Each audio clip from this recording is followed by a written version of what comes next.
Welcome back to Late Night at the Movies. It's me, Michael Langerbeer. And me, Forbes London. Mike, Yes, you've come here today and you've thrown a movie on the table. I have. Straight away, I think we've been eager to do a film like this. Yeah. In particular, this film. Okay. You got me excited. Yeah? Move on to your hats. I'm holding it.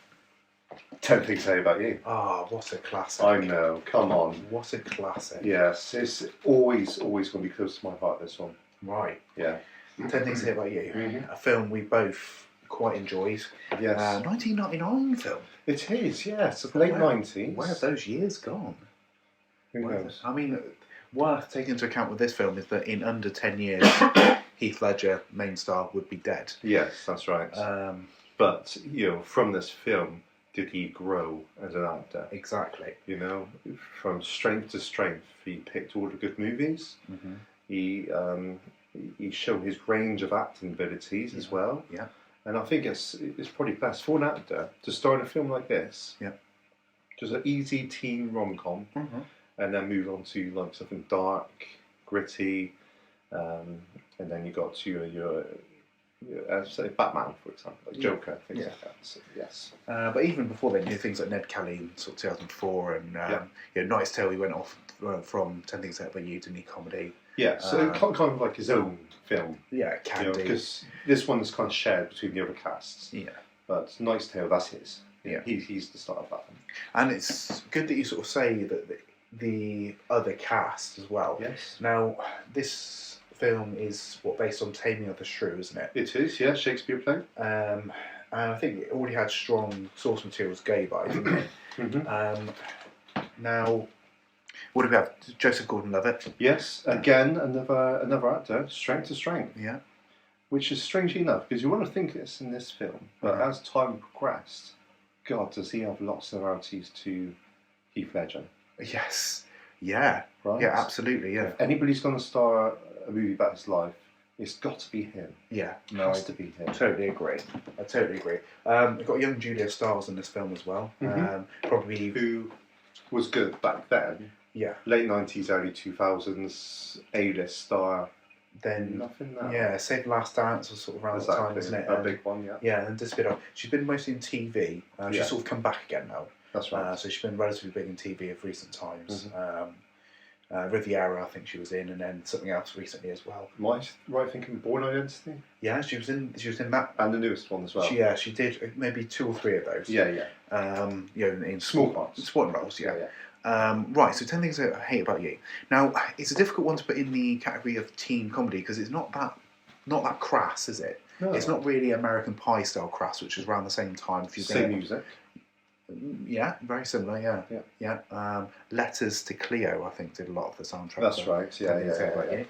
And they were the band in which Julia Stiles' character she wanted to see, didn't she? Yeah. And the general premise of the story is you've got a preppy student who sees a girl as unobtainable, which is the Bianca character. That's right. Yeah, the gorgeous one, the one that everybody wants. But her overprotective father won't let her party or anything like that until her sister does. And her older sister's a bit of a prude, the shrew. And this is where Heath Ledger's character is introduced, isn't he? He's almost employed by the students. These 2 guys, one being the antagonist of the story. Of course, because you got to Andrew Keegan. Is that the antagonist? No, he's the one that played Joey. Right, okay, yeah. So I've seen him in quite a few films, actually. Yeah. He's the Fish Five Abbey, yeah? Yes, Fish Five So antagonist of this story, yeah. Yeah, that's right. And you got Joseph's best mates. It's called Michael in it, I know that, because it's the same as mine. He had a really good part in this. The nerdy guy. Yeah. He was great. Yeah. Funny. Yeah. Starred in quite a few films afterwards. I think he starred in this on TV show. But I can't remember his name, in honesty. David, I think. Dave David. Dave Davidson. Jim Davidson. That's a story for another man. But so you've got they're actively trying to get Ledger's character to become everything that Julia Stiles' character is looking for in a man, which seems an impossible task until she does start to fall for him, and inevitably he starts to fall for her genuinely, doesn't he? It's not about the payment anymore, it's about the fact he does really like her. And obviously the story unravels itself later on with the fact she finds out that he is just in it for gain. She starts to pick up on things quite early on, doesn't she? The fact that smoking, she doesn't like the smoking, and then he stops the smoking, but he never starts again. Yeah, that's strange, because she never made an interest in smoking. But as soon as he wasn't smoking, she mentioned it straight away. Yeah. So it was playing on her mind, which I think is quite clever in a way. Well, it is. Not pointing out. What was far more clever was the fact that when they had that argument, and he goes straight to spark up a cigarette again. Yeah. And then she starts to realise he's not who he's saying he is. Yes, and she kind of she isn't stupid. Yeah. But I mean, it all comes to that crescendo when she starts reading out that poem in the class, and it's a real, emotion tugger, isn't it? It really is. It plays very well. Yeah. I think, to be honest, the whole everybody in the film plays their role so well. Yeah. It's rare that this happens. Yeah. There isn't really a dislikable character. No, there isn't. I mean, I think we should perhaps give props to the head teacher. She's great. I love her in everything. I love her in everything. Now, cute. Yeah, I love her in everything. Yeah. But also, I love the dad. Larry Miller. Yeah. Oh, what a comedy genius! I love him in everything he's in. He's great. You can go out when your sister does. Yeah, that's great. You can only go out when she dates. Yeah, I like that. Kind of loves it. He's brilliant. And I'll sleep at night. But it's also a story of him letting go of them as they're growing up. He has to let go. They can't be his baby. Yeah. Because what he sees is, if the big sister who has made the mistakes is going forward, and she's going to be a sort of role model to her younger sister. That's it. He accepts it. Yeah, he really does. So I think when you could, I suppose if I can compare this to another film, it'd be 2008's Superbad. I think it'd be the closest in the concept of a film, and that one takes it far more wild than Takes It About You. But you have the Bogey Lowenstein party as well. Yeah. Where things just get massively out of hand. What's Bogey Lowenstein? We're saying not a pretty guy. He's a really pretty guy. He's a really pretty guy. But yeah, just some brilliant one-liners. Yes. By these young actors who would go on to do much greater things in the future. Yeah. And carry films by themselves mostly. I'll tell you what I found really interesting and clever about the film. Is the whole concept of Heath Ledger being this badass. Yeah. Don't go near him. And there's many different stories, all rumours about him. Oh, they're great. But they portray it. They actually explain it in different scenarios, different story. Yeah. To different people. Yeah, it's just isn't it? Yeah. Throughout the. And you find that in any other film, the badass, you don't know anything about this badass apart from the way they dress and they look a bit grumpy. Yeah. But with this, they're actually explaining the rumours that's going around about him. I think that's brilliant. But also, do you find that in most of those other films, you don't really like the badass until much later in the film? When they change. In this, you like Ledger's character from about 10 minutes in. You start thinking, oh, Christ, he's a bit... But he's not. People just think of him that way. I'm just going to open my beer. Check this. So, you've... But he's never actually been this person. No. And he says this. Yeah. He explains to you he's staying with his nan. His nan was ill, Australia, whatnot.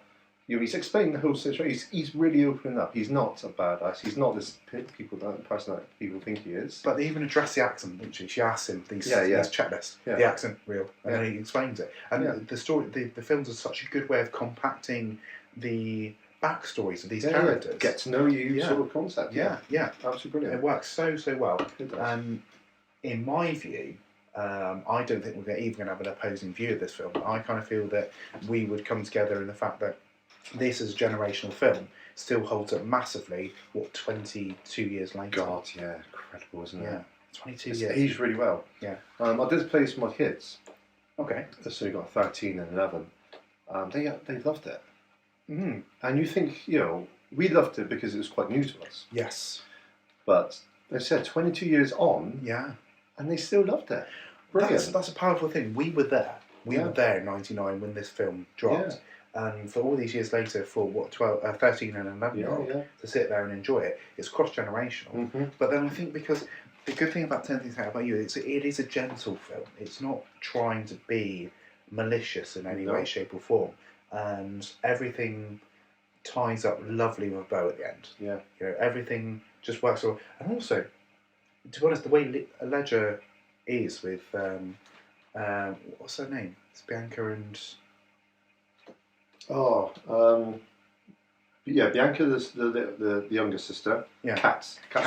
Yeah. That's right. The shrew. The shrew. So you know, he takes her on this perfect date, doesn't he? He does paintballing of her, and they're on Manhattan Island, and I think it's Manhattan Island, I think. Well, that's it. Yeah. They get boating, and they just seem to have like just a really good time. You really are rooting for them to get together at this point. And I'll tell you what's really good, because he was being paid by Joey. Yeah. To take her out. Yeah. The first concept, he just thought free money. Yeah. I'm going to take her on a date, no problem. Yeah. Then he starts to fall for it because she doesn't want to go on a date. And he doesn't want the money. And he doesn't want the money, but then he's like, you're 300 quid. It's like, well, it's free money at the end of the day. I'm just going to take this 300. Not because... Doing something that I'm actually going to do anyway. Yeah, because I know what's going on behind the scenes with the other characters. You're not going to get there, so...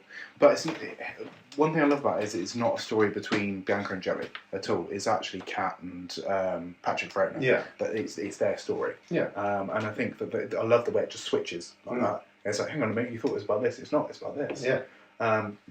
So, you know, perfect in the end, really. I mean, so Bianca does end up getting with... they were going to anyway. You kind of prove to her that, you know, she's just playing a role of thinking that everybody loves her and she can do what she wants with them, but here's a genuine guy who's looking beyond that and actually wants to be with you. And she sees that as well. I think, actually, you know what, I can actually be happy. Yeah. Let's put everything else to the side. So, with all this aside, where are you going to grade this film today? Oh, in 2021. Right, okay. So me first then? Oh, yeah, go on. Okay, so me first, I'll put it up. Right, I am going to put this at a solid 8. 8? Yes. I'm going to trump you and go for 9. This is a 9 out of 10 film for me. That's very good. For a teen rom-com. Timeless classic. Brilliant film. Not often watched by the masses, but enjoyed by the majority that watch it. Yeah. So, but then again, it's not a film I watch all the time, but when I do, I enjoy it. Oh, I savour it. You know, I give it a couple of years before I watch it again. You don't overuse it. Yeah, don't overuse it. Yeah, that's the trick. Yeah, that's it. It's like a good pair of underwear. Do we know what it did at the box office, or? Oh, of course we do. Yeah. So, funny, 69% Rotten Tomatoes. Okay. Well.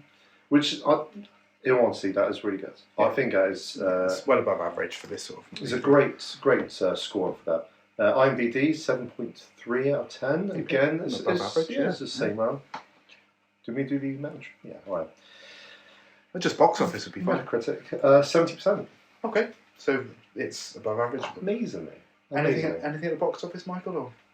Or box office, Michael? What? How much they made? Yeah, how much it made? Yeah. I'd be very surprised if it made over 100 million, but you know, it's. Well, it's funny. Is it funny? Of course it is. It's funny. I'm not sure how much they put into it, but I don't think very much. If you, in all honesty, even the car was made out of cardboard. Yeah. But this film, 60.4 million. Is that it? I think it's pretty good. No, that's not that great. I don't think they put anything over 10 million into it. Let's hope that they made it over the Blu-ray and DVD sales. And VHS probably at that time as well. Yeah. Okay, well, we enjoy it.